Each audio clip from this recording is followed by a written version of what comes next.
Peace, Mona. Peace and pan fried chicken. Pan fried chicken. Anybody So, want to you add know, 50-50? We want to keep. yeah, I do. I agree with what Chill is saying 100%. And I think 50-50 is a subjective thing. Like, you look at it like, you know, people say 50-50, but what do women really say mean when they say that? Like, if I pay the mortgage, you're working, you're going to pay the electric bill, you're going to probably pay the gas bill, go food shopping, you're going to do something. So there has to be a contribution in today's market. And most, like we all know, most men cannot afford to fit the bill for a whole family, as you were saying. So I think it's not, this conversation is not to make women feel as, oh, okay, you guys are not doing anything, we're still doing better than you. It's more about saying, hey, let's get realistic and come together. You know what I'm saying? That's where we need to be at. If we can stop talking about what you make, what I make, and say, okay, what you make can add to what I make, and we put it together, let's build something.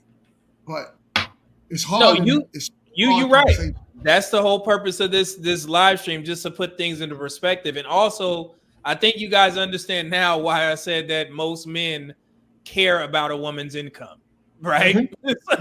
So we said this earlier, and now that you look at the statistics, that's why I say that's a flawed, talking point in these spaces, because the majority of men, they need their woman's income unless they're going to live under what he makes, and that may be at a lower level.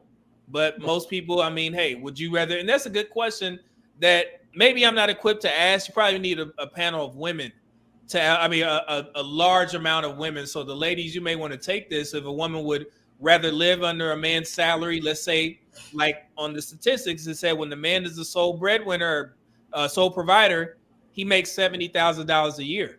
So would women rather live under $70,000 and be a stay-at-home mom, or would she rather work and increase the income in the household and live let's say a better lifestyle? What y'all think about that, ladies? Jess?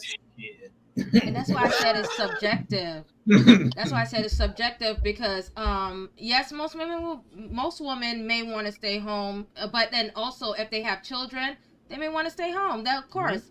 But there are some who like to stay active, do a little thing, and if the children are grown and everything, they may want to occupy their time doing something, but making sure that it's something that contributes to the family. There are women like that. So, MRT? Can you run back the question again? Do you think women would rather live under a $70,000 household as opposed to combining incomes and living under, let's say, $120,000 household when she works? That'll be a better life. I don't think I'm understanding it correctly. So if I'm trying to frame this the best way possible. So she would have to be in a 50-50 marriage where she works, but the household would have more money. You would have $120,000 between both of you guys. But she could be a stay-at-home wife and live under $70,000 of what he makes, and she doesn't have to work. So what's more appealing to women if you had to guess majority or minority? I mean, I think the majority would probably, just because they won't have to do much, they would probably pick to where like they're a stay-at-home mom, just so they don't have to. Yeah, just so they don't have to contribute as much. I mean, because even me, like when you put it that way, it does make more sense. Like if you guys want to have more just opportunity to do different things within your marriage, for you to combine your incomes, and it's a 50-50 thing. But I think majority of people would be like, no, I don't want to work at all. Okay. Regardless what's left, I don't want to work. Ash, what you think? I would hope that majority of people wouldn't want to live with the $70,000 a year income. It just sounds exhausting, like a struggle almost, because we supporting a whole family. But I also think we like really gotta think about this 50-50 thing that we keep, because when you're 50-50, in my mind it's like a roommate situation. I'm paying, if the mortgage is $2,000, I gotta pay $1,000, you gotta pay $1,000, electric bill $60, so I gotta give you $30. Like that's 50-50 to me, and I also don't think anybody in a marriage wants to live like that either. Okay. Jill, I see you waiting, brother. What you Whew. All right. So when it comes to this situation, oh boy, buckle up y'all seatbelt, y'all. Listen, I was just gonna keep it real, man. I don't, ladies, I respect y'all, but 70,000 to y'all, and you staying at home sounds like struggling. You know, in your mind, that's what it's going to be. And I already know what ladies going to say. They're going to say, I'd rather work. I'm going to work to help you. But fellas, keep in mind, you know, a lot of women work to earn money. So that could be her veto power. Her veto power is her to circumvent the rules that you make. And once she have enough, or once she find a suitable guy, Katie bar the door. It's off to the races. That 70,000 ain't, you know what I'm saying? Fellas, you know how it is. We know. We know. Yeah. So, yeah, I don't see too many women saying, yeah, I'll do the stay-at-home thing for 70,000. What state you living in? Arkansas? 70,000 ain't even doing much over there. Right. And then you're talking about kids? Kids now cost roughly from birth all the way to 18 years old, $300,000. Yeah, so that hypergamy definitely done kicked in by then, and that back door is open. Not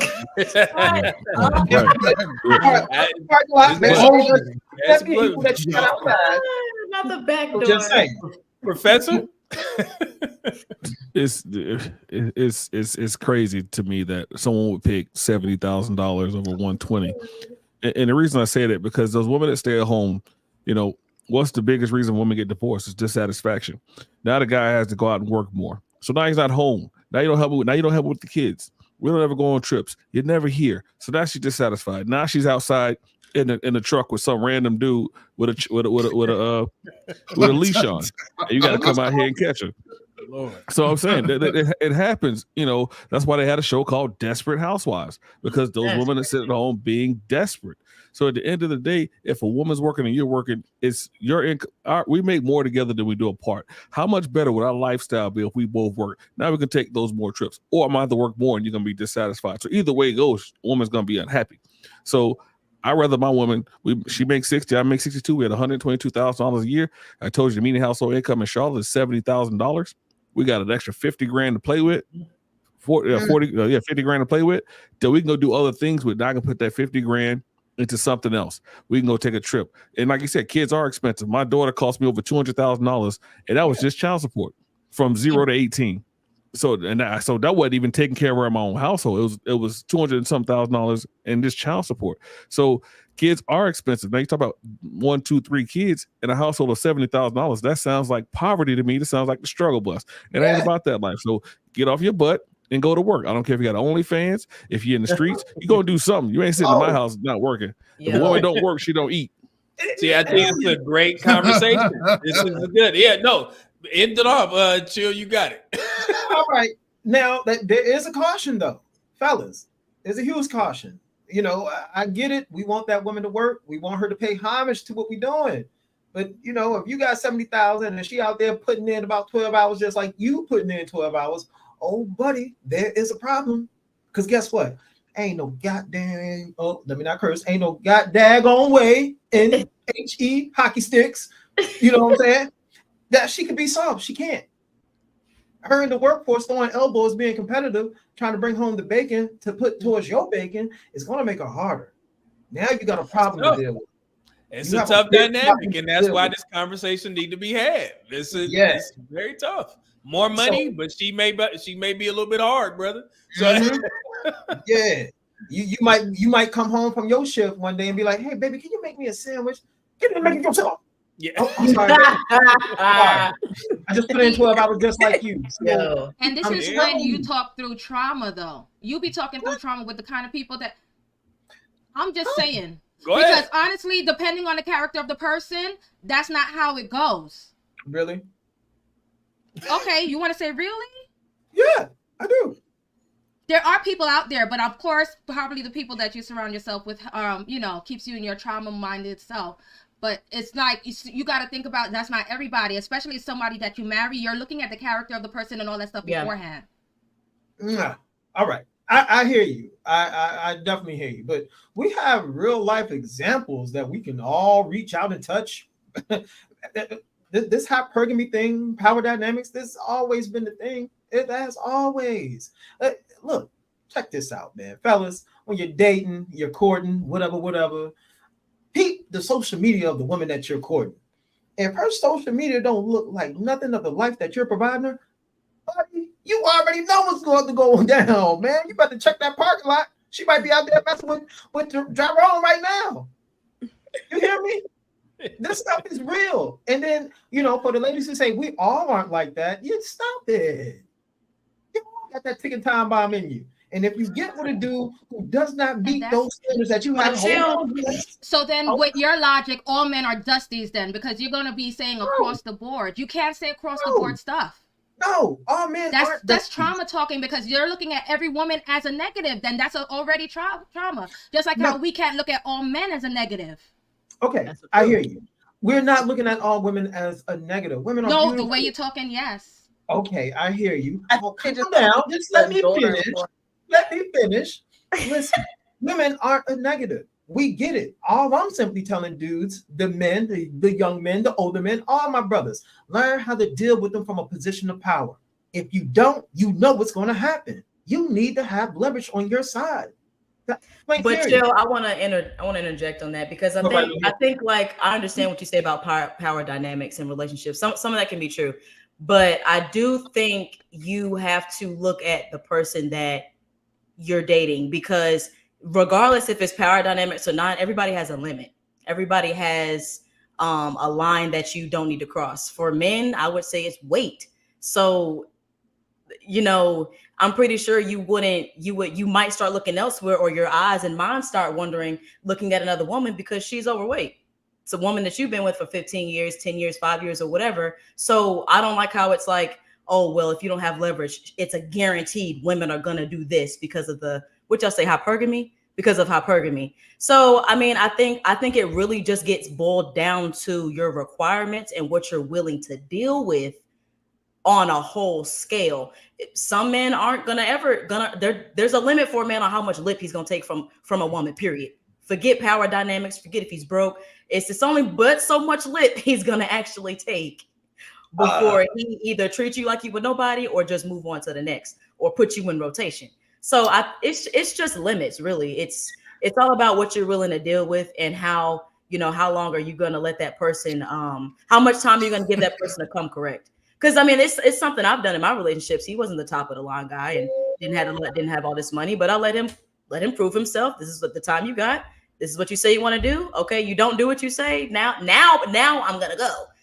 Mm-hmm. So it's just about what you want to deal with or not.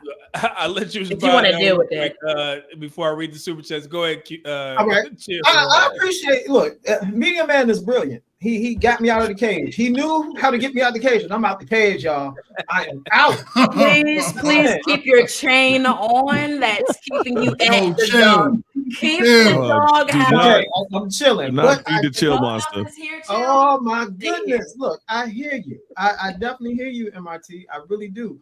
But the numbers don't lie. Mm-hmm. They don't, do they? Look at the divorce rate. Look at the relationships. I'm talking about just dating. Women rank high on that too. They the one who initiate that. And what are the reasons? We all know. If we ain't checking those boxes, if we ain't holding no leverage, if men aren't exercising power dynamics, and 9 times out of 10 we lose. Mm-hmm. That's usually how it is. But you can keep saying that it's like the Powerpuff Girls. Women are all sugar and spice and everything nice. No, you have to have leverage. See, what you missed was you kind of actually just said it. What is? You said it. You kind of just said it. It's still all about what you're willing to accept. It's all about your limits. Because you're saying as long as they don't have that leverage, then they're gonna go. I'm pretty sure she's gonna give you that time. And if you do not succeed in that time, or you don't have a major turnaround, the man or the woman is going to leave. It's just about your requirements. If your spouse is falling below a certain point of what you want her to be, I'm pretty sure you're going to have that conversation. And once she stopped. So chill. Yeah. Yes. Go ahead. I was going to say, Miranda, MRT, sorry, finish your point. I do want Media Man because I know he wants to get onto the Oh, yeah. It's just limits. I know. This is what we could do on the panel all day long. That's it. I can see that was a point of contention. So I wanted to let y'all cook and get it out or whatever. And I was going to ask another question, but this is a good conversation. I think this needs to be studied. So yeah. So we do have some super chat. I know they like, man, I put it in here. Dante Bryant, $5 super chat said, if the man has it, he should be able to pay the whole way. But black folks are at the bottom, so we need to be putting our money together to build. Okay. I'm not even going to attempt to say that name. I'll just say K2099 with the $5 super chat. Thank you, brother. Said Dante Bryant, we're at the bottom because we're not together. It's not a coincidence that the highest earning demographics are the most married. That's true. Tristan Smith, 1999 super chat said F50-50. I want 100-100. In a marriage scenario, 100% of both incomes need to go towards improving the household, whether it's stocks, investments, paying off debt, etc., while I'm taking care of the home. Shaking my head.